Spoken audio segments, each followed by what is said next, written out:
It's not. Now we're live? Okay. All right, we're gonna call to order, and start with the pledge of allegiance.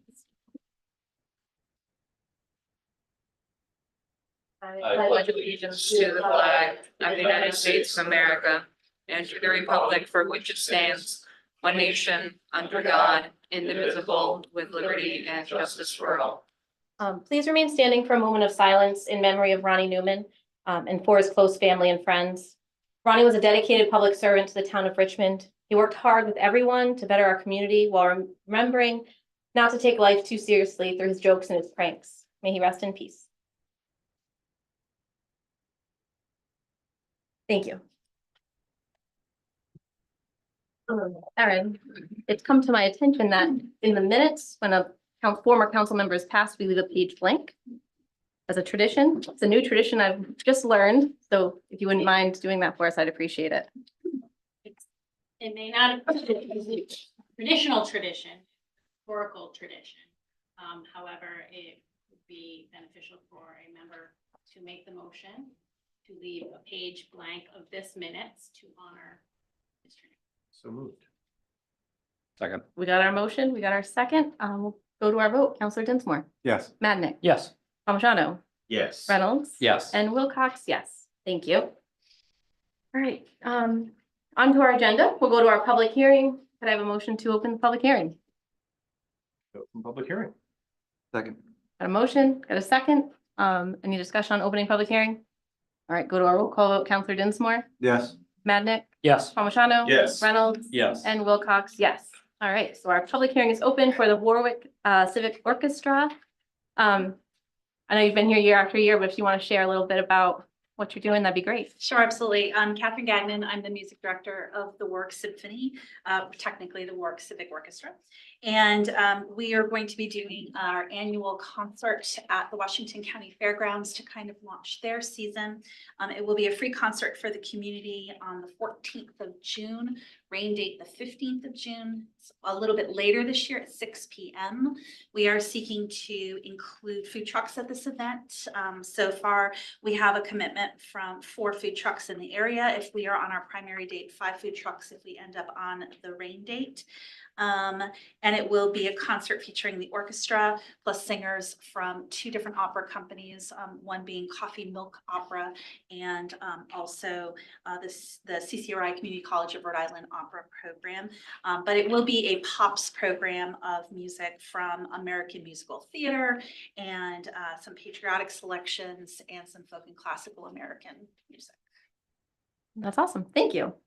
Any questions from counselors? Sure, go ahead. It's more curiosity. What's the typical attendance? It has fluctuated, somewhat weather dependent, Right. but I want to say that probably our largest audience thus far has been around 450, 500. However, in the past, we have been sharing donations that are given on site with a different organization than this year. This year, we have partnered with Farm Fresh Rhode Island, and they are actively promoting the event through their channels as well. There's a schedule to do that in the coming weeks. So we do actually anticipate that the attendance will be much higher. We're looking at probably hoping for over 1,000 this Great. year. Great, and I hope you get there. Awesome. Thank you. It is a public hearing, so I'll just take a seat and see if anybody here have anything they'd like to say. Anybody online, Erin? All right. Motion to close public hearing. Second. All right, we got a motion. We got our second to close public hearing. We'll go for our vote. Counselor Dinsmore. Yes. Madnick, Yes. Palmigano. Yes. Reynolds. Yes. And Wilcox, yes. Now, can we please have a Thank you. motion to approve the outdoor entertainment license? Motion to approve the outdoor entertainment license of Warwick Civic Orchestra doing business as Warwick Symphony Orchestra for the location at 78 Richmond Townhouse Road with expiration June 16th, 2025. Second. So we got a motion and a second. We'll go for our vote. Counselor Dinsmore. Yes. Madnick, Yes. Palmigano, Yes. Reynolds. Yes. And Wilcox, yes. Thank you very much. You're all set. Good luck. to it. All right, on to new hires. Discussion and consideration of hiring Brandy Chapman as tax collector. Karen's not here this evening, but per her memo, she's requesting Brandy be hired at $50,403.60. at a 5-day, 30-hour work week, with 2 weeks vacation. Is Brandy present? I'm here. Oh, hi, nice to meet you. Nice to meet you. Does anybody have any questions or can we go right into a motion? I'll make a motion to appoint. Sorry, Brandy Chapman as the tax collector as recommended by the town administrator. Second. Right, so we got a motion and a second. Any council discussion? Yes, so do we have to make note in the motion that we're starting her with 2 weeks vacation, which is different from the ordinance? That'd be a question for our solicitor. What do you think, Mr. Zangari? Or can we accept this memo? Well, He did say as recommended by Karen Yes. Finch, and that was in her it recommendation. was, So I think we're all set? yes. Okay. Okay. Thanks for making sure. Yeah. Any other council discussion? All right, we'll go for our roll call vote. Counselor Dinsmore, Yes. Madnick, Yes. Palmigano. Yes. Reynolds. Yes. And Wilcox, yes. Thank you so much. Welcome to the party. Appointments and resignations. Discussion of Bryce Kelly's request to be appointed to the Affordable Housing Committee with a term expiring May 31st, 2028. Do we have a motion to kick us off? Motion to accept the application of Bryce Kelly, request to join the Affordable Housing Committee with term expiration May 31st, 2028. Second. All right, awesome. Bryce is here. You want to step up and share a little bit? I know you're on the planning board as the Affordable Housing Committee liaison, so this seems perfect. Yeah. Unfortunately, recently had to resign from the planning board. I'm a planner in Connecticut. We meet incidentally same time, same day. So unfortunately, being a liaison, that means that I'm no longer on the Affordable Housing Committee. So appointments to be a full member. As you might know, we have that housing needs survey that's still live. I think we're thinking about closing that and really starting to dig into the data, hopefully present it to the town council, the planning board as well. So we've got our work cut out for us. But yeah, I got quite a bit of history in housing. Formerly worked at Housing Works Rhode Island as a senior researcher. Of course now, planner in Connecticut. So yeah, just let me help where I can. Awesome. Glad to see you're staying involved. Any other council discussion on the motion? Yeah, I just want to make a statement that it was great working with Bryce on the planning board. He brought different perspectives to the board every meeting. And he was absolutely instrumental in putting together that housing needs survey. So I'm glad to see that he's getting back into it and he's going to help us actually implement some of the conclusions we draw from that survey. So appreciate it. Awesome. Thank you. So we'll go for our vote. Counselor Dinsmore. Yes. Madnick. Yes. Palmigano. Yes. Reynolds. Yes. And Wilcox, yes. All right. Congratulations. Oh, yes. Congratulations. Welcome back. Discussion and consideration of Carl Kutu's request for appointment to the Richmond Investment for Commercial Health Task Force Commission as planning board member with a term expiring December 31st, 2026. To make a motion? Sure. Yeah, so motion to approve the appointment of Carl J. Kutu's request for the appointment to the Richmond Investment for Commercial Health Task Force Commission as a Richmond Business Commission member with term expiration December 31st, 2026. Second. All right. So we got our motion, our second. Do we have discussion? He didn't say as a planning board member in the motion. Is that a mistake on the agenda or is? So it might be an old version of the agenda. The publicly posted agenda has Mr. As the, Planning board yeah, member. read it and I said it. I was like, wait a minute, what? So it's for the planning. Board. So do I need to rescind my motion and amend it? Amend it. I'll amend it as the planning board member. Thank you. Mr. Kutu is here. Does anybody have any questions for him? I would love it if you wouldn't Yeah. mind coming up for a moment and just giving us your perspective on what you hope to bring to the task force. So it's my honor to be here tonight, and I am here at the request of the planning board. I'm a member of the planning board, was with Dan earlier. And just give you a little bit of my background. I have been in real estate related career in every part of my life. Construction, lumber sales, to owning franchise real estate offices, and been a broker for almost my entire life, at least my adult life. So I come with a lot of experience from a commercial background and a residential background. So I think it was Dan who kind of threw my name out there, and I think it's respectful to do so. And so with that, I'm not quite sure yet what the philosophy or the objective of the committee will be, or the task force will be. It's been a little bit vague. And so until the first meeting, my perspective would be that we need to increase non-residential tax base. Mhm. And commercial is the way to do it. However, we're a community that prizes its rural nature and likes to retain that country feel, if you may. And as a result, there's a little bit of a tension.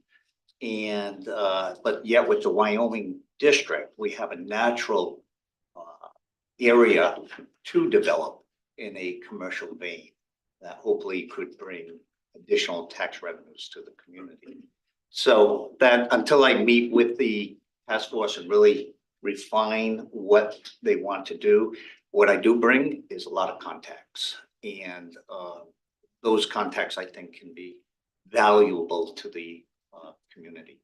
Awesome. Thank you. Thank you. Oh, yeah, sure. Yeah, I just want to, as you know, Councilor Dinsmore and I have been involved with getting this task force off the ground. I want to thank you for stepping forward. And absolutely, as we define this, now that we have the members in place and we're ready to start moving forward, we have that continuum of economic development, like you said, in order to reduce the burden of taxes, we have to increase that commercial revenue. Yeah. But that spectrum of economic development in a rural community spans across two small and home industry businesses as well. So we'll be working at both ends of that spectrum, and your input's going to be invaluable. I'm looking forward to it. I think this will be a real plus in a driving force for the community. So until we get the opportunity to meet, Yeah, thank you. really define what we're going to do, then we can put our nose to the ground and get going. Awesome. Thanks. Any other questions? All right, so we'll go for our vote. Counselor Dinsmore. Yes. Madnick. Yes. Palmigano. Resounding yes. Reynolds. Yes, Thank you And very much. Wilcox, yes. Thank you so much for stepping up. thank you. All right, discussion and consideration of Dan Fitzgerald's resignation from the Wellness Committee. I have a motion. Motion to accept the resignation of Dan Fitzgerald from the Wellness Committee with regret and thanks for his service. Second. So we have our motion and our second. Any discussion?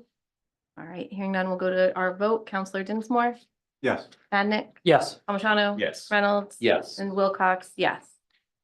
All right, on to number 4, discussion and consideration of Michelle Martel's request for appointment to the Recreation Commission with a term expiring January 31st, 2028. Is Michelle here? Is she online? I think she's on the planning board. I didn't think I see her here. Yeah. Awesome. So we'll make our motion for discussion. Motion. Yeah. Awesome, go for it, Jim. Yeah, Thank you. Thank you. Motion to accept the application of Michelle Martel's request for appointment to the Recreation Commission with term expiration of January 31st, 2028. Second. All right, so we got a motion and a second. We'll turn it over to Michelle to say hello and introduce herself again. Hi, I'm Michelle Martel. I am a fairly recent addition to the planning board, and I quickly was made aware that there was an opening on the Recreation Commission, and I also was made aware that I was the only member of the planning board who didn't have another position. And so that made me feel a little left out. And so here I am. And no, but I have a 4-year-old and a 2-year-old, and I'm not a member on the board of my 4-year-old's preschool, but I go to all the board meetings and happen to be the only other parent other than the board who goes to the meetings. And I am quickly going to be a parent of a kindergartner in Richmond. And so I'm very interested in helping plan community events and making community stronger, and especially for littles. And my youngest is a child with special needs. So I am very excited to bring that input to help us make more inclusive events for our town specifically. And so I'm excited for this opportunity. So thank you. Yeah, thank you for stepping up. We're excited to have you. Any council discussion on this one? All right, sure, go ahead, Jim. Sure. So Michelle, I'll look this way so you can see me because I know you're behind me. I just want to thank you. I know you are joining this Recreation Commission at an amazing time because now I believe it is fully Yeah. staffed. And every single one of you bring an area of expertise. And I love the fact that you said, you know, with your younger kids wanting to have opportunities for recreation and of course, making sure that they're inclusive. I think that's a wonderful perspective to have. We have people who have managed large sporting events. We have people who have done town events that are on this commission. I think you are going to round that off and make a wonderful addition. So thank you so much for stepping forward again. Awesome. Any other counselor discussion? Awesome. So we'll go for a roll call vote. Counselor Dinsmore, Yes. Madnick, Yes. Palmigano, Yes. Reynolds. Yes. And Wilcox, yes. Thank you again, Michelle. Thank you. Michelle. All right, on to the consent agenda. There's and only 2 items. Does anybody need to pull either? Yes, I'd like to pull G1A. All right, we'll just discuss them separately. So we'll go for A first. What do you? May I pull? Well, there's only 2, so we're just gonna discuss them separately. Oh, fair enough. Since he's pulling one, Yep. they're already pulled. Okay. Thank you, though. So we're gonna discuss the minutes of March 4th. Yes, all right, give me 1 sec just to find it on the page. Okay, so page 2. I'm gonna keep it simple, Mark. This- You have to. I don't even have to sigh anymore. He knows. No, I know. Okay, so in discussion about the motion to, I'm sorry, what page? oh, sorry, page 2. Okay. To change the conditions on the motocross track. So the way that it's written in this, I just want to clarify this. So it talks about advise on legislative changes regarding the development plan review. Explain that the planning board has not yet adopted a checklist or process regarding development plan review. I know that Aaron listened to me and then condensed it all down, but I want to clarify that what I said was there was no formal review process in place for motocross track. The planning board never put a process in place. And I think that might have been confused with the later discussion where I said there were legislative changes that modified development plan review to begin with. So that was like wholesale. And we didn't have that in the land development subdivision regulations. Well, what I'll just read more clearly what I said, because I did write it down. So I said the planning board did not specify what the review entails or determine a development process specific to a motocross track. To this date, the planning board has never adopted a review procedure for a motocross facility in the land development subdivision regulations. It doesn't have to do with development plan review as a whole, but that when the planning board made the recommendation to the town council to change the zoning to flex tech, we never put in place Mhm. a process to go through development plan review, site plan review, whatever you want to call it. Okay, that makes sense. Thank you for clarifying. The sentence you just read, could you send that to Erin after the meeting so she doesn't have to dictate what you just read out loud? Yeah. Okay, great. Absolutely. Could we, Condense it more? it is a very fine balance. Minutes are motions of what happens at meetings and some things you'll see that there's a little more detail on why they're not verbatim, they're not transcripts. Well, I can make it simple. If I could suggest, he explained that the planning board had not adopted a checklist for development plan review in reviewing motocross facilities. And my hangup is development plan review. It's very specific definition for that. For motocross facilities. There's no review process. Okay. Sure. Mark, go ahead. I would delete development plan review and replace it with motocross facilities. That would simplify it a lot. Do you agree? Is that okay? Yes. Okay. Jim, were your Mark? the minutes you were gonna pull, was that this one? Did you have anything to It's edit to this one? Okay, no worries. So can I have a motion to approve these minutes with the amendment? So moved. Second. Thank you. Got a motion, got a second? Any further council discussion? We'll go for a vote. Counselor Dinsmore, Yes. Madnick, Yes. Palmigano. Yes. Reynolds. Yes. And Wilcox, yes. All right, Jim, what do you have for the second minute? It was just that I was going to abstain from the second because I was not here for the. Oh. Obviously, how they agenda, that's all. No worries. I'll put them all together. Yeah. Can I please have yep, go ahead, Mark. Motion to accept the minutes of the March 18th, 2025 meeting as presented. Second it. So I got a motion and a second. We'll go for our vote. Counselor Dinsmore, Yes. Madnick, Yes. Palmigano, Abstain. Reynolds. Yes. And Wilcox, yes. All right, so we're all set with our consent agenda. On to public forum. The purpose of public forum is to give members of the public an opportunity to address the town council about items not on the agenda. We ask you to limit your comments to 3 minutes. You'll have one opportunity to address the council during public forum. This is out of courtesy to others who wish to speak to ensure we have equal time for all. There will be a timer when your 3 minutes are up. It'll ring, so you know when you just need to finish up. If you need more time, we welcome you to submit your comments in writing to the town clerk to be included as a part of the record in the communications section of the agenda. All comments should be directed to the president and not any other person present. And with that, do we have anybody to speak in public forum? All right, my timer's in my purse. You can go ahead. Hello, Jeff Noble, Richmond. I watched the last 2 budget workshops, and I appreciate all your hard work on that. I've all been obviously following town council here since your term started. I just wanted to make one pitch. This kind of touches on economic development, and basically what I want to say is we're focusing a lot on commercial development, which is obviously great, makes the town better. But when we're considering investing our tax dollars and setting our policies, we also got to consider the other side of the economy, which is demand or customers. I feel that we're setting ourselves up by just focusing on one side for failure later. And if we want businesses to come here and be successful and thrive and be around for a long time, we got to really make sure that they have a solid customer base. And I feel that's just been lost a lot maybe in the conversation.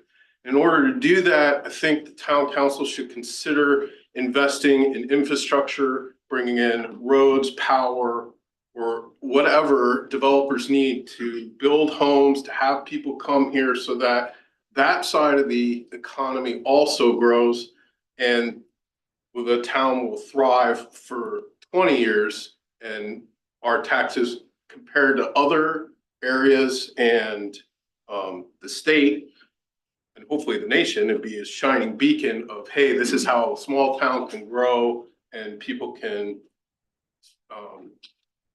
thrive and be economically successful. So I just wanted to make that pitch that you guys consider that in any economy, there are 2 sides to the whole equation. So I hope that gets brought up in the EDC, the rich, when you're doing more budget debate and whatever other policies for economics that you come up with. So thank you. Thank you. Sorry, did you state your name for the record before you started? You did, yeah, I thought I did. I thought I was getting my timer, so I missed it. My apologies. I wanted to make sure. Thank you so much for your Thanks. comments, though. Anybody else? Sure, go ahead. Please state your name for the record when you reach the podium. Joan Kent, Richmond. I wanted to bring up the issue on the letter that we got from the ACLU. I do not support the state of Rhode Island's position on resisting, blocking, or obstructing by any measure to stop federal agents carrying out their duties, as well as the actions of the ACLU municipality immigration ordinance that violates federal law. If you, the Richmond Town Council, make this decision to accept and adopt this ordinance, you will be held accountable and responsible for this mistake. And our community will suffer from consequences as a result of your action violating a federal law. I strongly reject and oppose the state of Rhode Island's position on this in the ACLU. Furthermore, I'd like to know what our police department feels about this issue, violating executive order, which is a federal law. The power of the executive order is granted to the president under the Constitution of the United States of America. Presidential executive orders have force and have effect of law.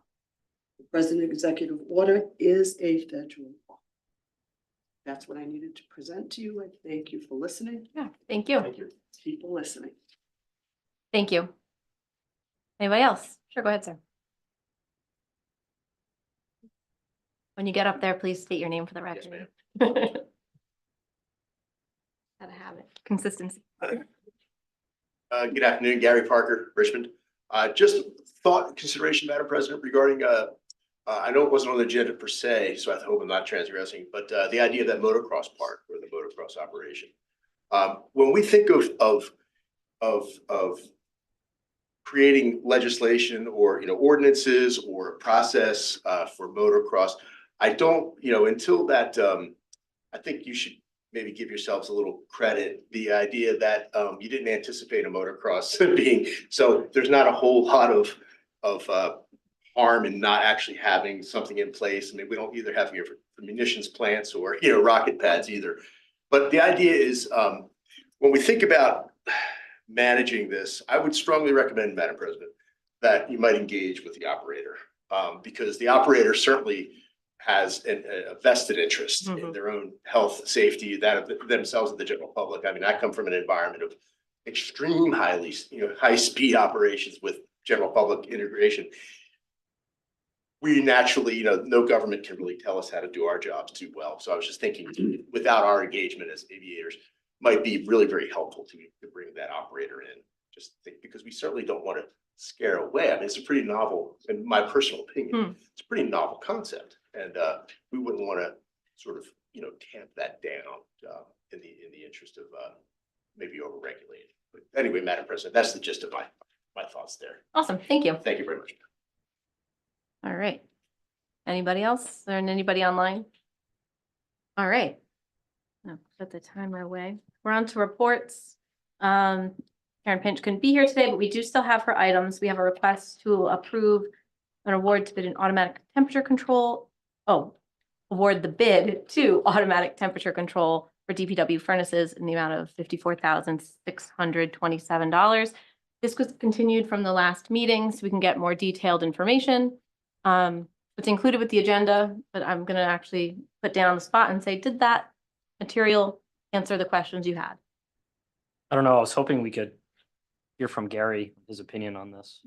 Okay, yeah, that makes sense. Two things leaving that meeting. There was one, the grant we don't have to use until the end of this year.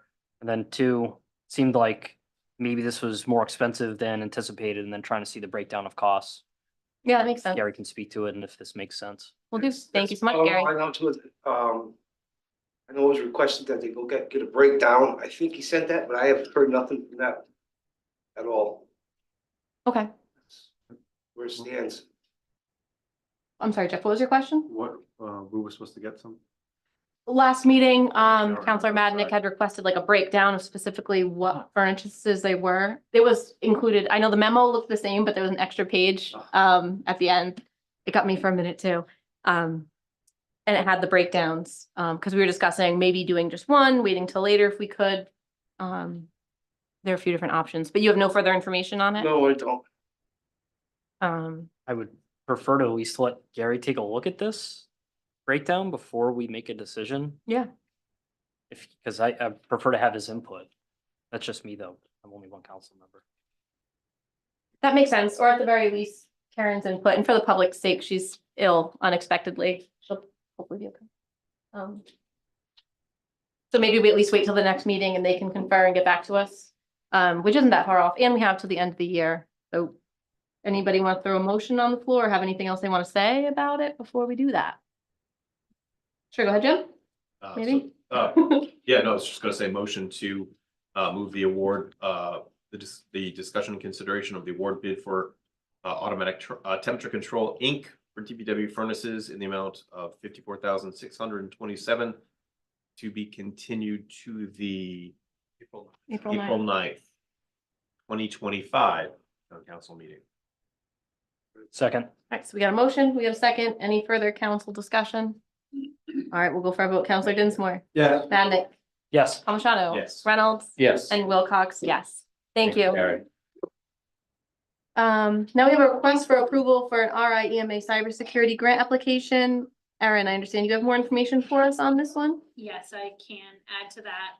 This application, cybersecurity, is mainly to bring the town over from a .com to a .gov. I recently in the news, I think you saw, Richmond is one of the 8 communities, one of only 8 communities that have not been brought over to a .gov. This is a very big initiative and it has been for several years for the Secretary of State for some elections and initiatives, as well as some cybersecurity concerns for municipal government, and the ability to go to a .gov does help mitigate some cyber takeover versus a .com. It is expensive to bring over certain things, so this grant actually was due to be submitted yesterday. They did give us some grace that because it was on today's council agenda to submit past the deadline yesterday. Awesome. How nice of them. Nick, did you have anything you wanted to add? No? Okay, sorry to put you on the spot. I just knew you were here from the EMA as our new director and wanted to make sure. So council have any discussion or want to throw a motion on the floor? Mark, go ahead. I just have a does the grant cover the cost entirely, or are we gonna have to fund part of it? So I believe it will, the initial grant, as well as there's more high level stuff, and our IT vendor could certainly bring that forward. That is kind of being looked at overall. There was a cybersecurity assessment, so I don't think it's gonna cover all of those things, but it will at least initially cover, I think, bringing over to the .gov portion of it. And then it could lead us to available funds for future items. But I think the Secretary of State's office, I reached out to the deputy, Mr. Rob Rock, who I think a lot of people are very familiar with. He said, I'll come to the next meeting and speak on it, to invest it into your budget, should it need be. So sorry, Rob, put you out there. But it's very important, at least to get this initial. Just a, Sure, go ahead. just a small technical question. Does that convert all of your town emails to .gov email addresses? And the old one will be active. So for people reaching out, they'll be able to access both the short term?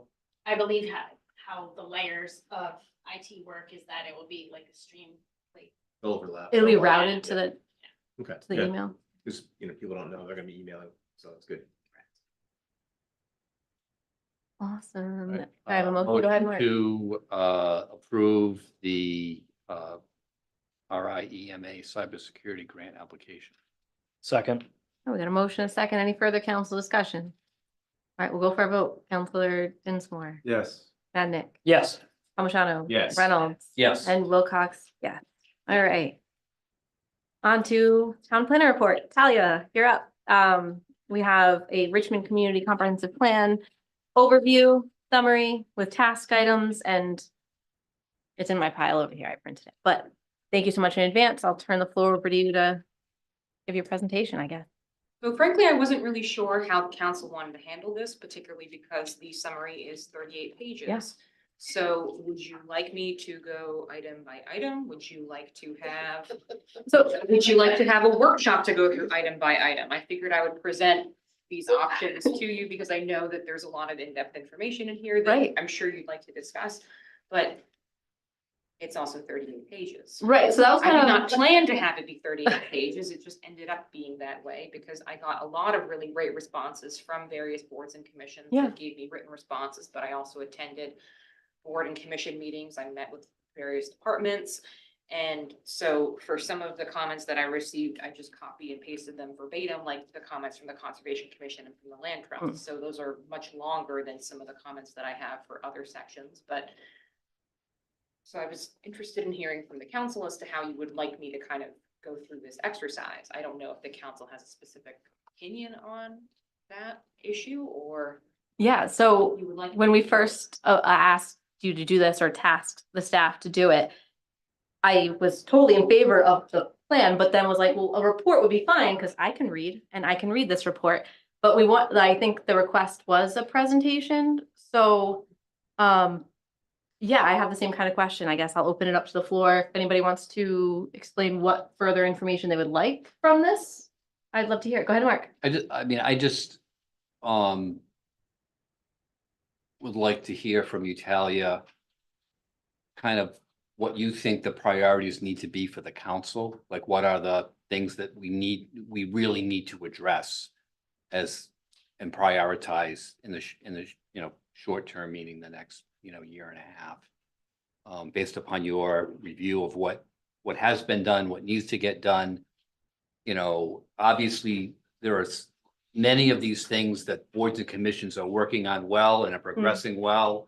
and thumbs up, and they may, but what I'd like to know is, are there things that need our attention, you know, sooner rather than later, and what those are, so we can make sure we get them on an agenda, or, you know, so we can deal with them. Yeah, that makes sense to me. All right, is that something that You you'd asking be, to opine on that directly right now or in the If future? you can, or if, So you know, one of the- maybe if you, well, you know, off the top of your head now, and if you wanted to supplement it with another, you know, written submission, that's fine too. I'm just trying to get a sense. So one of the first things that actually comes to mind is that there is a section, it's in the housing section, which relates to actually expanding the membership of the Affordable Housing Committee. So the council would have to engage in action to expand that because presently their structure is found within the town's ordinances and regulations. So I think that would be a great starting off point. Affordable housing is a very hot topic in the state of Rhode Island, and it's something that's very important to the community itself. I recognize that reading through the comprehensive plan again as I was preparing this, and each of the summary sections for each of the actual elements is all material that's actually, well, not all, largely material taken from the comprehensive plan directly that I had then formulated into the summary itself. And one of the most resounding elements was we really need to make sure that we are able to balance having both economic development and affordable housing development. And so that's one thing that, and it's something that I know that we've discussed a little bit at the Affordable Housing Committee meetings, of maybe having more members, maybe meeting more frequently. We think that that might help actually bring the other elements within that component to fruition, like having further discussions with nonprofit housing developers, or identifying land in town that could be suitable for those purposes. So I think that having an expanded committee would be very beneficial in achieving a lot of those goals. That's one of the ones that's at the top of my list. But I know that my goals and priorities might not always be exactly what the council's overall goals and priorities are. But that's one that the council could effectuate fairly easily. I mean, you'd have to have some notice and a change to the charge, but I don't think that that's necessarily a gigantic lift, particularly when I think that that would be, again, very beneficial to that process. yeah, that's great feedback for that being a priority. Before we go further, sorry, Jim, I know you got your hand, so I'll go to you in a second. But I should have kicked off by saying thank you for this work. And going into the public, it's available on ClerkSpace, this report. The comp plan is a very large document. It has a lot of information, and 36 pages is a lot of work, but this is also like a really good summary if you want to learn what the town initiatives are and learn about our committees and commissions and what the town's doing. How big is the comp plan? It's over 200 pages, good 250, good 250 or so. So this is a really good document for the public to be able to consume a little easier. So thank you so much again for doing it. Jim, you had something you want to ask on it? No. Oh, I thought you had your hand up. Nope. Does any other counselors have anything they want to ask then? I guess. Yeah, sure. sure. Go ahead, Jim. I know, sorry, Dan? Yeah, that's fine. So that was a really good suggestion. It sounded like I do want to hear what your priorities are. Because it's important that we hear from you as the subject matter expert for land use and planning in the town. So if you can opine more on what your thoughts are regarding your summary, I'd really like to hear it. If you have a few moments. Sure. So, frankly, I enjoyed this exercise. It's something that you don't necessarily have the opportunity to do all of the time when you're a planner. I mean, the comp plan is, as I wrote in my summary, it's a living document. It's something that should be used. It's something that should be part of the overarching review of any development that you do in town. But there's not often times where I can just sit and read the comp plan and synthesize it and then approach boards and commissions about elements therein. And I think that other boards and commissions also found it to be a very valuable exercise. I think that there are a lot of things that the boards, commissions, and departments are presently doing that will continue to take shape, but there are also many things that have not yet been done. And as I noted in the summary itself, it's not, we should not be alarmed by the fact that there are Yeah. incomplete items, even short-term items, because doing any kind of meaningful municipal work takes time and it takes effort and it takes a lot of different people coming together to say, yes, we're going to do this, or no, we're not going to do this. So beyond the Affordable Housing Committee expansion, some of my other priorities, I think would, I mean, that's one of the biggest ones in my mind. I mean, there are obviously others that are of interest to me, but I think that right now the town of Richmond is middling at around 3.5% affordable housing stock. And I've come up here many times and I've said, you know, that percentage is a moving target. It's always going to be kind of a moving target, but I would very much like to see an expansion of that existing and have additional stock that's added to that. I found it very interesting that there was such support for that in the comp plan and in the responses from the comp plan and from both the survey and the public workshop that took place, because I have been reading some of the results of the housing survey, and you would be surprised what some people will say when their comments are anonymous. So I think, and another element within that is just about educating people more. That's another one of the items, about educating people more about what affordable housing is and is not. So I'd say that those are my priorities, generally speaking. I could come up with an itemized list if the council would be so interested in receiving that, but. Mhm. Anybody else got anything? Yep. You got something, Mark? Just, were there any areas where you felt that there was a roadblock, that there's something going to impede progress, again, that we need to address somehow? If I could get back to you on that, that would be great. Yeah, that'd be great, because that's what we need to know, is if for whatever reason, Yeah. the stakeholders who have been tasked with achieving some of these goals either are unable or unwilling or not able, just because of, you know, their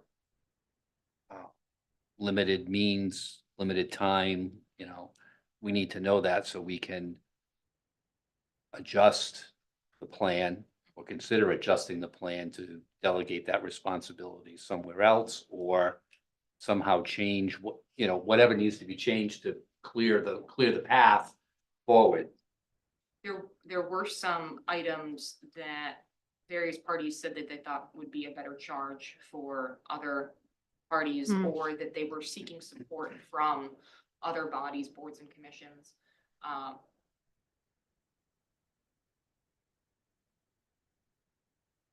I'd have to think a little bit more specifically about the hurdles identified.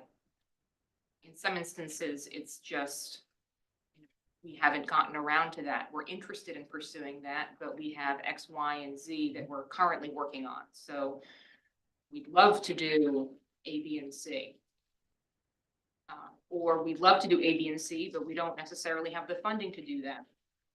As I mentioned in the summary itself, a town can amend their comp plan 4 times in a year, and it's supposed to be good. You know, the expiration date is technically 10 years from when it's adopted. So you could feasibly change your comp plan 40 times over the life cycle of that existing comp plan. I'm not saying that you necessarily have to do that or that you would necessarily even want to do that, but you could certainly, as a result of this review, consider things that you might want to change that you presently have, or things that you might want to workshop a little bit more, or things that you want to expand the scope of, or things that you want to reduce the scope of. I would note that many of the goals, policies, and actions are, I wouldn't necessarily call them vague, because some of them are very pointed. Like, for example, there's one about participating in the PL 566 program, which the town is presently participating in. So that's a fairly specific action, but there are a lot that are meant to be kind of more encompassing than just a very specific component. Sure, go ahead, Jim. Yeah, no, I thank you for putting this together. And I think, you know, as you've said, maybe a little bit more time to synthesize this just into, and the council knows that I love a good SWOT analysis, but so to speak, you know, if you're identifying those areas of strength, weakness, opportunity, and threat, that'll help give us direction. I mean, I think this is a great example of relying on your expertise to give us that direction, so that we can effectively legislate on the changes that might be needed. So, Madam Chair, that might be a suggestion to have as a further presentation at a future date. And then another part of it was also that, you know, while there are many items that are specifically my charge, or the planning department's charge, or the planning board's charge, there are other elements that are not my charge, and I'm frankly reticent to state to, I'm just going to give an example of a body that has a lot of elements that are assigned to them, like the Conservation Commission. I don't necessarily feel comfortable saying to them, well, I don't think that you're doing this correctly, because it's their action item, it's their charge. When I was reaching out to all these bodies, boards, commissions, departments, I had a specific template of basically, has action item been completed? If so, when? If not, what are some hurdles that you're encountering in relation to achieving these items? And I specifically asked, what are some things that the council could do to assist you in achieving these items? I didn't get very many responses that were specifically targeted to what the council itself could do. I can further refine those questions if the council would be so inclined. If there are specific items within this report that you really want to dive into, I'd be happy to reach out to those bodies again. It's really the council's prerogative on how you want to direct me further down this path. PL 66 program. Did you hear his question? I heard the end of. Sorry, could you maybe speak into the microphone? Let her know your question. What is the PL 66 So the program? The What is PL that? 566 program, the town is participating in conjunction with other communities that are within the Wood-Pawcatuck watershed. So it's basically it's an overarching review that is being done by the National Resources Conservation Service to identify problematic areas throughout the various member communities. So it's a majority of this part of the world. It goes into a little bit of Connecticut, but basically it's looking at all of the different stream crossings and dams and different stormwater management structures and identifying which ones need to be upgraded or need to be removed or need to be replaced with a different, better structure. So it's part of kind of this overarching review that is being done largely through federal funds to identify these specific elements. So the town is participating insofar as we are going to be the recipient and at some future point in time of a plan, as well as other communities will receive the plan as well, that will identify areas where, okay, this, and it's all relating to reducing flood hazard. So some recommendations that might arise from that are, we recommend that you remove this dam because it does not actually provide, you know, sometimes dams are created for various purposes, like they're used for firefighting, or they're used for a water supply, or they're used for recreation. But in some instances, a dam is not beneficial to the rest of the watershed for a variety of different reasons. So they might recommend, okay, you remove this dam here because further downstream it's impeding, or further upstream it's impeding the passage of fish, or, you know, it's causing these areas to repeatedly overflow. So that's kind of it in a nutshell. I'd be happy to give you more information if you're interested. It's something that, the last update I got on it was in February of this past year. And at that point in time, the NRCS was hoping to have that document by this summer, but I'm not a betting person, and even if I was, I don't know if I'd necessarily bet on the completion of it at that point in time. But I think that once we actually do have that document, it will be very helpful, because ultimately we'll be able to identify those areas and then potentially leverage federal money or state money to address those issues. Because in order to address a dam or a culvert or a stream crossing or any other element like that, you need to have some kind of engineering basis to explain why you need to replace that structure or build a new one or what have you. You can't just say, hello, I think that this looks bad, so I would like to replace it, please. You need to have some kind of basis for doing that. Thank you. So, Awesome, thanks. Sure, go ahead, Dan. Chair. All right, Talia, I'm gonna try to get this out of my mouth so it makes sense, but I'm not. So I think the first thing to look at is that stood out to me when I reviewed this. We talk about the build out analysis, and correct me if I'm wrong, I'm trying to refresh my memory. The build out analysis is residential only, correct? Yeah. Okay, so something we've heard about a couple times tonight, affordable housing, additional residences to support commercial demand. Carl came up here and spoke about his background. So the build out analysis looks at basically all the areas within town where we can have the highest amount of density and how many people that the town's land area can support. If I remember correctly, that's like 20,000 people, which I don't think we're ever going to get to, but that's beside the point of the build out analysis.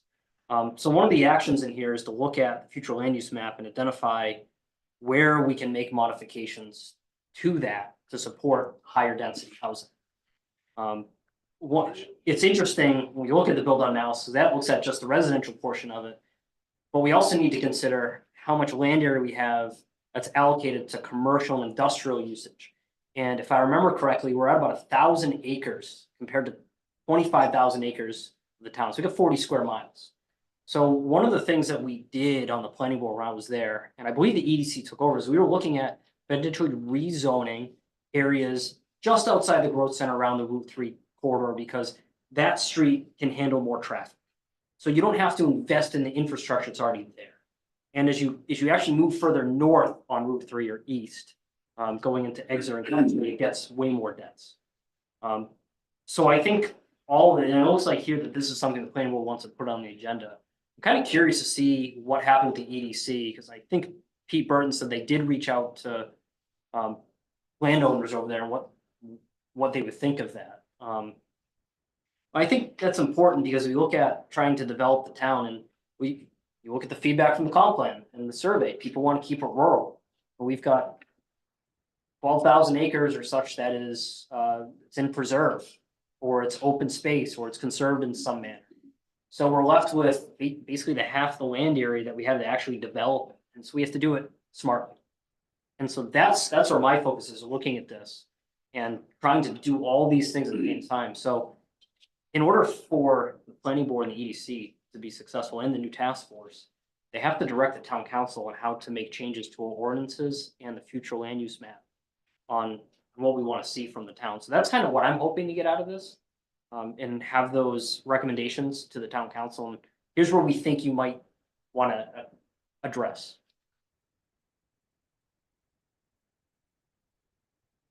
I think this exercise, by going to every board and commission, asking them just on its own like that, is a really good exercise for the boards.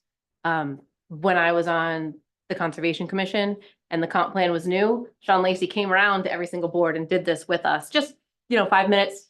Here's your tasks. Here's what's going on. It was really good for that board. I know everyone on the board really appreciated it. So hopefully just through this, we'll get some more recommendations too. Because I completely agree that sometimes we need more guidance from that. I do know the letter you're talking about where we asked them to go out. The planning board had asked them to do it. And then the town council did as well. And then Pete Burton did take the initiative to get it sent out. But I don't think they heard anything back from anybody about wanting to rezone. They heard They- back from two parties. Yeah, Do you know what the outcome was? From the two- My understanding was that responses? they were not particularly interested in the concept. yeah. So I meant there was no interest. Anybody else have anything they want to add to the summary or any questions?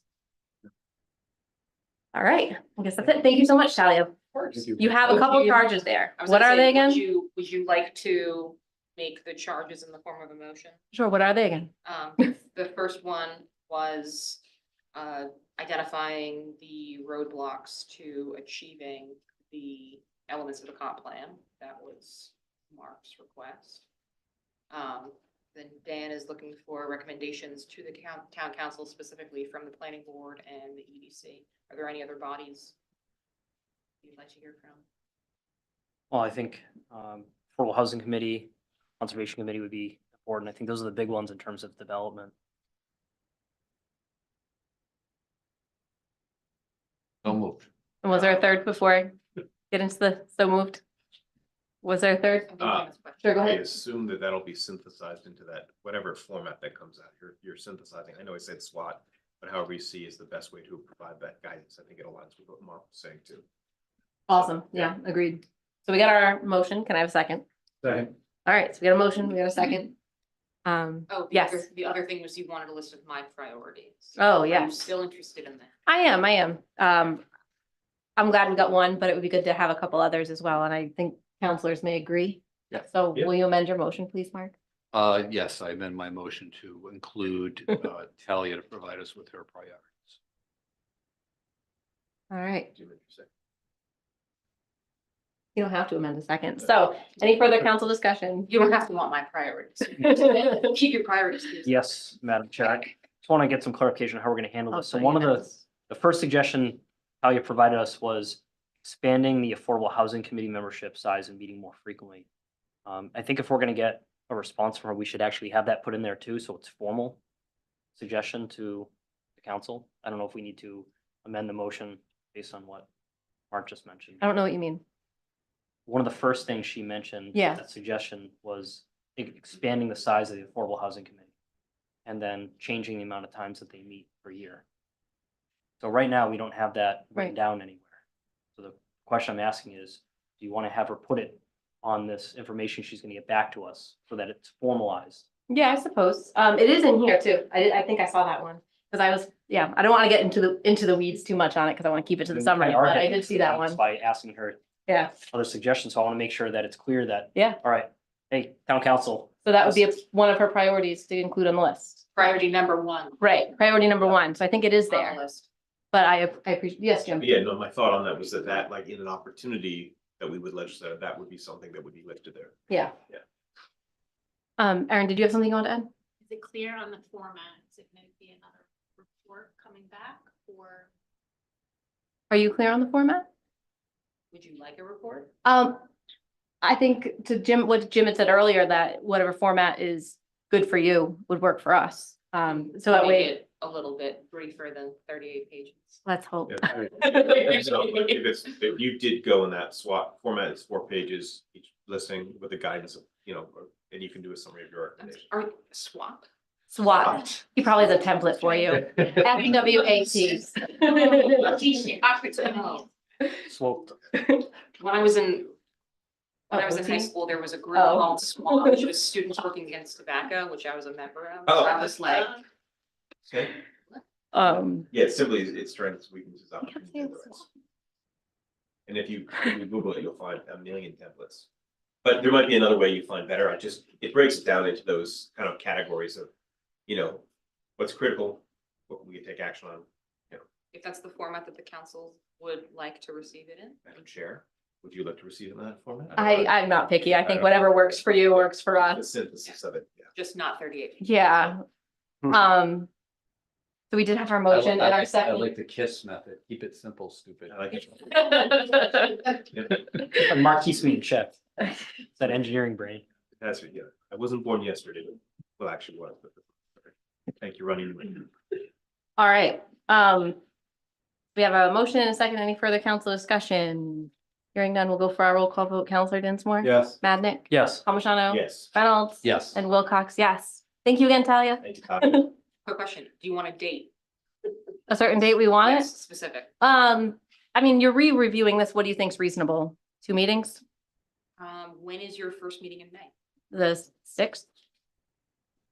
Put it for that. That works? Is there a busy meeting in there? That is the Oh, that's, second public. It is hearing the on second public budget. hearing. May 20th? Would you rather read the second May meeting? We'll give you, I would rather not take away from the wonderful exercise that is the public hearing. for Wonderful. the Budget, so. so we'll go for the 20th. You want that in a motion? Can I have somebody make a motion? I'll make a motion that Talia provide her SWAT or other format report at the May 20th, 2025 meeting. Second. All right, we'll go for our vote. Counselor Dinsmore? Yes. Madnick? Yes. Palmigano? Yes. Reynolds? Yes. And Wilcox, yes. All right, thank you so much. Thank you, All right, on to new business. We're gonna start with Vice President Reynolds's item for discussion and consideration of Exeter West Greenwich Regional School District Committee resolution regarding private school transportation. Go ahead, Mark. Okay, thanks. I asked that the resolution that we got from Exeter West Greenwich be pulled so we could talk about potentially enacting a resolution here. And the resolution basically deals with transportation costs at school districts. And, you know, obviously it's one of Charahoe being geographically the largest school district in the state. It's 126 square miles. Our transportation costs are very high. And so if we can find ways to reduce those costs, that obviously benefits the residents of Richmond and the other 2 Charahoe communities. So there are a couple of things that were addressed in the Exeter West Greenwich resolution that I thought were worthy of consideration. And one is the state law currently requires school districts to provide transportation to private school students. And that is budgeted next year in Charahoe at $833,000. And so the resolution that Exeter West Greenwich adopted, and what I would ask this council to consider, is urging the General Assembly to amend that statute to require that private schools share in the cost of transportation of students to their schools. I don't think it needs to be in all one or the other, but I think it's fair that they are getting a benefit from that transportation and should have to share in the cost of that transportation. Frankly, that might be a heavier lift at the General Assembly, but I think it's worth asking for. The second thing, and I think the more doable one, is currently for private school students, homeless students, and any other out-of-district transportation, we have to use the statewide transportation system, which is fairly inefficient, very costly. So there is a current bill pending in the House, which would amend state law to allow Charahoe and any other school district to use their own transportation contractor to provide out-of-district transportation. And I know at least Charahoe believes that they can do it more efficiently using their contractor than having to use the state's contractor. So the resolution, the draft resolution, which I've circulated to all of you, basically asks those 2 things, that we support requesting that the General Assembly require private schools to share in transportation costs of their students. And secondly, that we express our support for the House bill, which will allow Charahoe and other districts to use their own contractors rather than the statewide system and receive reimbursement from the state for that expense. All right. So, Motion for discussion. so that's, my motion is to submit a resolution in that form, in the form that I've submitted, that basically is what I, so. All right, so we got a motion and a second. Any other council discussion on this one? Sure, go ahead, Jeff. So we just give our opinions, so we have them just. Looking for a council discussion, yeah. Okay, yeah, so I have something I typed up. I just want to read it real quick. Sure. So I know funding for statewide transportation is a hot button issue for many school districts, including our own. That being said, I do have strong opinions about this one. We hear a great deal in this day and age about equity. Equity recognizes that each person has different circumstances and allocates the exact resources and opportunities needed to reach an equal outcome. In the case of this resolution, what I'm interpreting as the spirit of this resolution to say is that students attending private school, Catholic school, or charter school, for example, the Met School, in essence, non-public school, will not get equitable consideration of transportation. You can't pick and choose your arguments about equity. All students should be given equitable opportunities for transportation to the schools of their choice. I believe that Charahoe's district slogan is all kids all the time. But what I think what this resolution is implying is all public school kids all the time. Funding for school bus transportation is a statewide issue. And I believe that the state has an obligation to provide the resources necessary to ensure the transportation costs for public, private, Catholic, and charter school students are covered in an equitable manner. So yeah, I'm not part of this. All right, any other council discussion? Well, Mark, before we go to you a second time, I want to make sure that everyone else has a chance to speak, so nobody else has anything else to. Just a point of clarification for myself, just in what Councilor Dinsmore was saying. I understand the private school and the Catholic school, but the charter school is a public school. Mhm. So that would still be, that would not be a different category, correct? That's my understanding. Yeah, thank Continue. you. No, You're welcome. Sorry, I'm gonna share my thoughts. I'm gonna go to Mark. I'm gonna vote in support of it just because, I think it's important. Transportation, to private schools being paid for is an outlier in Rhode Island. It's my understanding that other states are already doing this. So it's kind of bringing us into the fold and aligning with other states and how they go forward. I did appreciate the conversation at the school committee and that, I believe it was, my neighbor Purcell, member Purcell said that this doesn't make a huge impact to the Charahoe budget. But I do see a lot of these resolutions coming from other cities and towns, and I think that we should support our neighboring cities and towns on this. Because even though it's not a huge impact to our budget, maybe they'll have our backs on other things. So that's why I'm voting in support of it. And I'll go back to Mark. Yeah, I just wanted to just respond briefly to Jeff's comment about equity and what I liked about this resolution and the approach that EWG took is we're not saying you pay for all of it. We're saying you share in it. And that, you talked about equity, and I think that's an equitable approach to it that, they are getting a benefit. They should share in the cost. Understood. People who are sending children to private schools are taxpayers in this town, and their taxes should support that. And that's why I say share it, not you pay, we pay.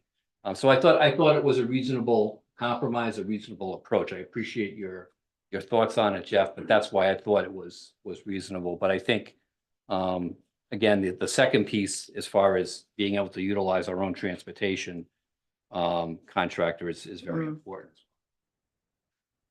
I have a follow-up question. Is our language here different than the language on the template that's been sent around from other cities and towns? Yes. What paragraph is different? know? I specifically referenced the statute about using a transportation contractor. That's not specifically referenced in EWG. I meant, like the sharing part, like you're not saying you pay for all of it, you're saying we pay for some of it. You know what I mean? It just says share. But does the other resolution say share? Yeah, just. Okay, and it's Yes. as far as it was different, the state's getting one of these from every municipality, I'd want our difference to be like in bold or something. No, it's, Okay. it's uses the same terminology. I basically combined two issues into one resolution. Perfect. 7th paragraph down, 7th, okay, second line, right in the middle of the page. okay, I do have a question. sure, go ahead. there's been no discussion about what sharing actually entails, right? That's something that GA would have to. Yeah, because there's currently no legislation pending. It's right, it's more, you should think about amending this requirement to have some formula for sharing. There's nothing specific proposed currently. And can you just explain just a little bit for me? Charahoe contracts out with Ocean State Transit. What does the state do? They have their own contractor. So it's another school bus contractor that goes around the same area and picks up kids and brings them. Yes, over. right. Brings them from Charahoe to wherever out of district they're going. Statewide, I call it. I think it's Jatco now, but it's same idea. It's another contractor. Yep. Right. Okay. All right, so council's all set with discussion. Any? Thought I saw your hand earlier. I was waiting for you to put it back up. Just please state your name again for the record. I was like, did she change her mind? Should I put her on the spot? I don't know what to do. Joan Kent, Richmond, Council President Wilcox. The current Rhode Island law requires funding for the transportation, as we were speaking about, for non-public and private schools. This law should not be amended to eliminate funding or require share cost of transportation of these schools. Parents who are taxpayers pay twice. Pay for the education of their children in the private school. And they pay taxes in this town.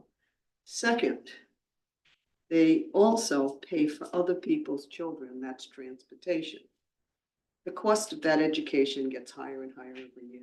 And if you pass on that cost, their tuitions are gonna go up. How can you think this is fair to the taxpayers in this town that have their children going to private schools? Are you going to compensate them for the amount of taxes they pay? I pose these questions to you. Tomorrow, if all of the parents pulled all their children out of these schools and registered them in our public schools, do you think what would happen? Would there be a burden put on the schools? Would there be enough classrooms? Would there be overcrowding in the classrooms? Would there enough teachers? Would there be more stress on the teachers? We would incur additional costs like increase in property taxes and I'm sure unrealized expenses. Remember, every action has a reaction. Charahoe School has a saying, which is beautiful. All kids, all the time. Their motto is respect and responsibility for all, not just a select few. But as I see it, only children who go to public school should have the transportation, not the taxpayers' children who go to non-public or private schools. I do not support any proposal, motion, or law to eliminate funding for the transportation or requiring those schools to pay an additional amount of money. So children in private schools have to pay for that. I thank you for listening as usual. Thank I you. appreciate. Thank you for sharing. All right, so we'll go to our vote. Another member of the public, sorry. I'd like, Jeff Noble from Richmond. I just like to make a counterpoint to that.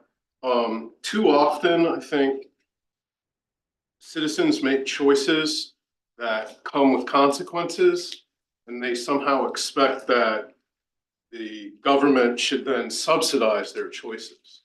So with all due respect, if you choose to send your child to private school, you shouldn't then expect the taxpayers to subsidize your tuition with transportation. I mean, again, it's a consequence of your decision. You don't have to do it. So, I mean, and I appreciate the idea of sharing in the cost. It's a nice compromise, but I would even be opposed to that. I mean, you decide to do this, you should bear the full brunt of your choice. So that, seems to be an ongoing theme in our society, is that people don't want to accept the consequences of what they decided to do. So I would urge council to actually strengthen the resolution to ease the burden on the Charahoe budget. There are more taxpayers that participate in the public school system than there are taxpayers who send their children to private schools. Also, you're penalizing the people that homeschool by having to increase their property taxes because they don't make the same choice that sending people to private school does. So again, I would argue that we should strengthen this resolution, that the full cost of transportation should be given to the people that choose to participate in said programs. Thank you. Sure, go ahead, Jim. Yeah, Madam President, just a point of clarification. What we're being asked to do tonight is to approve a resolution of sending this resolution of support or not supporting it to the General Assembly to say that Richmond believes that A, we should be looking at a share model for transportation funding, and B, that we should enable ourselves to be able to have more power to negotiate for a better price in transportation. And then it is up to the General Assembly to take that letter with the letters from the other towns and determine what the best course of action is, correct? Correct. Our resolution is to approve though. Yep. In support. Okay, Just for clarity, thank you. you're welcome. Any other council discussion? All right, we'll go to our roll call vote. Counselor Dinsmore. No. Madnick. Yes. Palmigano. Yes. Reynolds. Yes. And Wilcox, yes. All right, on to another resolution. I put up a resolution in opposition to Senate Bill 416 regarding meal and beverage tax. I stumbled upon this recently, and I just would not want to see the town lose that amount of money. You know, we just went through our budget process. We're looking at I put the numbers in proposed resolution, but every year it changes. In fiscal year 23, I had 185,771 as the amount we received.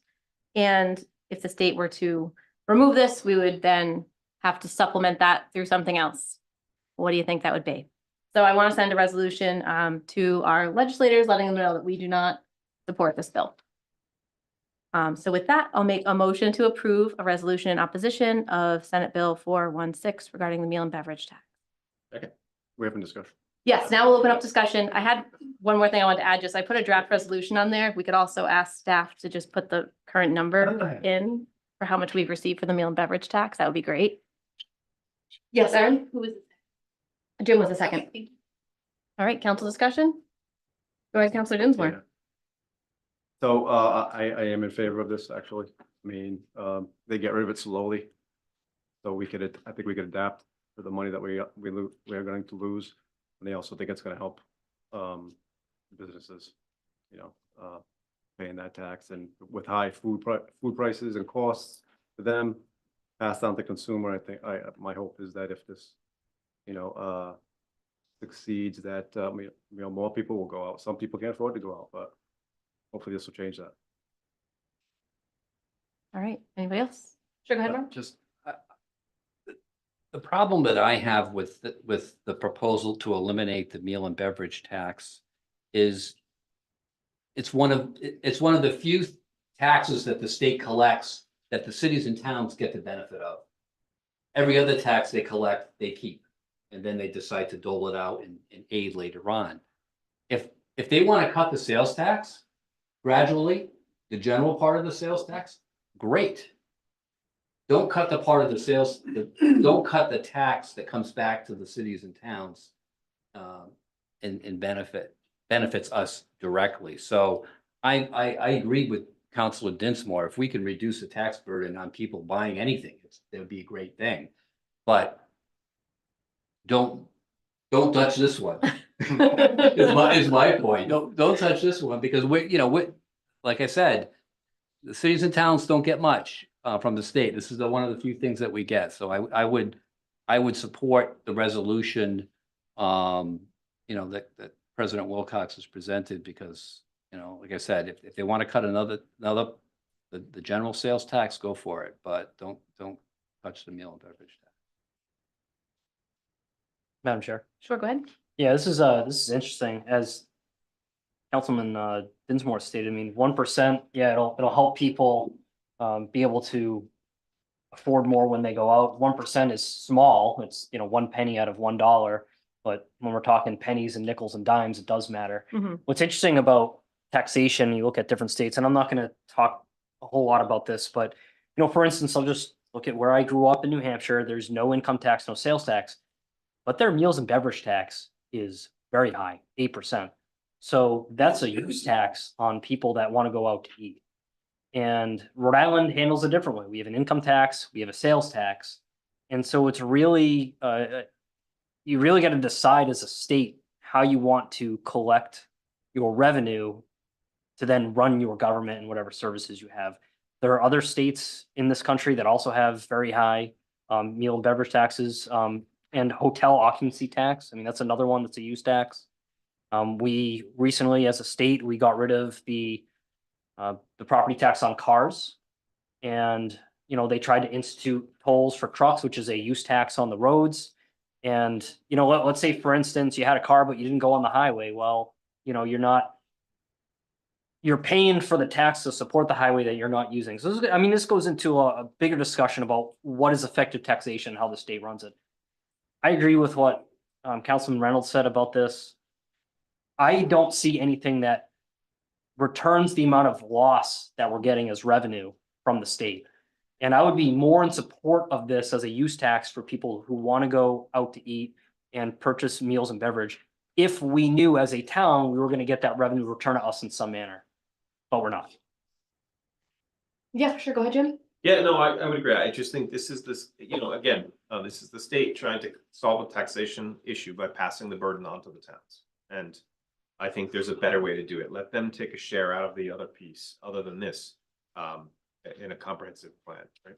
So that's what I just want to say. Yeah, thank you. I appreciate that. And I meant to mention too, so thank you for reminding me, Dan, there's tons of resolutions that we have received about the general revenue sharing because they took away the motor vehicle tax. And now all these cities and towns are coming together to try to get that money back. So I don't want to see us in a similar position years down the road after it's phased out. I don't even know. I understand why they're reducing it, but I also didn't see why they would reduce it without coming to the cities and towns and seeing if it's something we could do without. The lack of communication and then making decisions for us is something that really didn't sit right with me. Any further council discussion? All right, so we'll go to our roll call vote. Councilor Dinsmore, No. Madnick, Yes. Palmigano, Yes. Reynolds, Yes. and Wilcox, yes. Thank you. Okay, last new business is a request from myself for a report by the town administrator and EMA director on the hazard mitigation plan.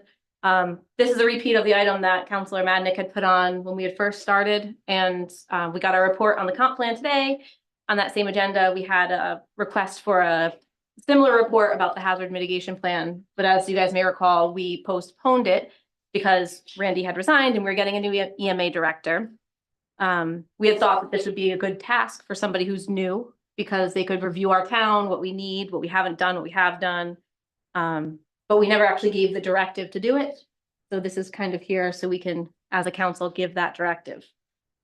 So I guess, yeah, I'll make a motion to ask our town administrator and EMA director to prepare a report on the hazard mitigation plan. That's all. Second. And we got our motion, got our second. Any further council discussion? Yes. Would you like to put a date on that or talk to our EMA director about what is a reasonable date? That's what I was gonna do, is ask him for a reasonable date. So we'll skip to that. Thank you so much for hanging in there, Nick. We know you're new and you're getting your feet wet, but also, like I said earlier, we think it's a good opportunity for somebody who's new to take a deep dive. So share your thoughts. So Nick Lenacree, I'm the new EMA director for those that haven't met me yet. So I actually just got the hazard mitigation plan today. Just was able to meet with Talia this morning and get it sent over finally. Was able to review it relatively quickly and kind of get some ideas on where we sat from the 2022 plan and try to move forward from there. I don't know what a good time frame would be necessarily yet. I have never dealt with a hazard mitigation plan in the past, so I'll throw that out there right away. I have no experience with it. The previous one was done through the planning board completely. It was referenced that the previous town planner had done majority of the work. And there were assets that were involved. The current EMA director at the time, Randy, and Joe Arsenal were involved with it. But from my understanding, after talking with Joe a little bit, it did happen to be that town planner had done a majority of the work and everything behind it. So I didn't really have much to go on from Joe. But I would love to take this as a learning opportunity to try to build the plan and go from there. Okay. Sure.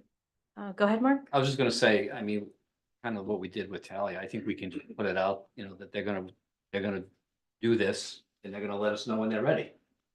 They're professionals, they can do that. I don't think we have to give them a deadline. And if 10 months go by and we haven't heard anything, we can always say, hey, what about that? You know, so, that would be my Honor thought. before on it. July 4th. Sorry, what was that? Honor before July 4th.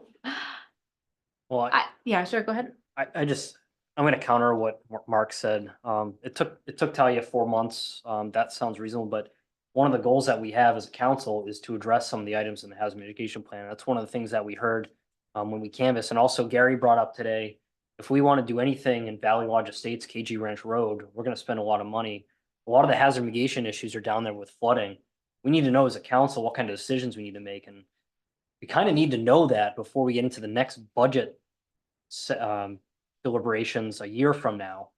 So we kind of need to get things in place and like where we stand. And, you know, perhaps you're going to find when you start talking to different entities like Gary and Chief and Talia, and I assume you'll talk to Joe and Scott Farber about, all right, how are we going to actually implement this? Because it is going to cost money. Mhm. And then we need to focus our efforts on, okay, what do we need to do first? So while I usually am like, yeah, okay, I want to give people a reasonable amount of time. Perhaps the compromise is take a look at it and then we can maybe set a date to come back to us. And then you can decide when you think is gonna be enough time. Basically, we're gonna make a date to get a date. If that makes sense. We do that a lot of work. Yeah, that made sense to me, and that was my initial thought too, was to, after you kind of dive into it, give yourself a month to look at it or whatever, and then as you feel like you realize this is the time frame I can do it in, it doesn't need to be a formal meeting. You can send a communication to the council. It can be in our agenda for transparency. And if anybody has an issue with that date, they can bring it up themselves as an agenda item.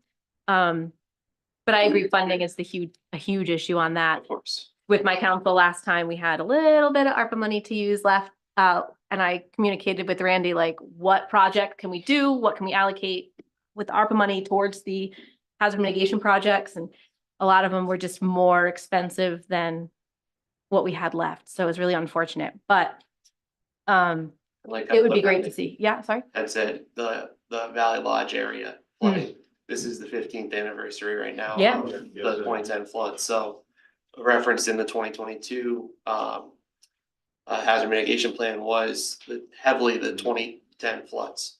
So like we were saying, that definitely looking into the funding and everything required to combat those issues. Yeah. So we do have our motion, we have our second. You're gonna come back to us when you know what the date, so we can go from there. Any further council discussion? All right, So we don't want to set a date for a date. no? Okay. Unless we want to. A date for a date? But just a clarification on Councilman Mandick's request, so if you have an opportunity to review this, we obviously have a council meeting. We have one the beginning of May. If you felt it was appropriate, at least to give us some guidance by that council meeting, when you think you would be able to provide the comprehensive summary, I think that would meet the request from Councilor Mandick, correct? Either that or May 20th with Talia, they can come together. Well, May 20th is a big meeting, right? Or is that, it's the first meeting, okay. Yeah, May 20th So, would be the. but I think just allowing him either to communicate with us or come back and say, hey, I've looked at this, I feel I can have it by then, I think that would be adequate. Yeah. If that would work. You are part-time, is that correct? Correct. I just want to get that reminder up there. I don't ask questions I don't know the answer to. No, but so I think I think by May 20th, you would know how long it would take, maybe. And That's if the all. answer at that on May Yeah. 20th is, you know what, I need more time, then at least we know there's more time and then we've had that communication. So that works. Yeah, so I'd like to amend the motion to add May 20th as a date for a date. Second. All right, so we have an amendment to the motion on the floor. Any further council discussion on the amendment to the motion? All right, we'll go for a roll call vote. Counselor Dinsmore, Yes. Madnick, Yes. Palmigano, Yes. Reynolds. Yes. And Wilcox, yes. So now our main motion is to have you draft the report with a hazard mitigation plan alongside the town administrator, because we're supposed to direct through her. And we'll get our date on May 20th as to when it would be due. Okay. It's already been motioned and seconded, just giving the reminder, but thank you. I appreciate the Second. support. Any council discussion on the main motion? All right, we'll go for a roll call vote. Counselor Dinsmore, Madnick, Yes. Palmigano, Yes. Reynolds. Yes. And Wilcox, yes. Thank you again for your help. We look forward to it. Thank you. All right. Communications, petitions, proclamations, resolutions. Anybody have anything to pull? Motion to file. Second. All right, Counselor Dinsmore. Yes. Madnick, Yes. Palmigano. Yes. Reynolds. Yes. And Wilcox, yes. All right, we have executive session tonight, so if I could please have a motion to go to executive session pursuant to. Yeah, Madam Chair, Yeah. motion to enter executive session pursuant to RI General Laws 46-5A2, collective bargaining, local IBPO 425. Second. All right, so we have our motion and our second. Counselor Dinsmore, how do you vote? Yes. Madnick, Yes. Palmigano. Yes. Reynolds Yes. and Wilcox, yes. All right, you've entered. That RIGL is missing a number. It is a number, that's why I stopped talking and let somebody else do it. It was 42.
We're good? Yes.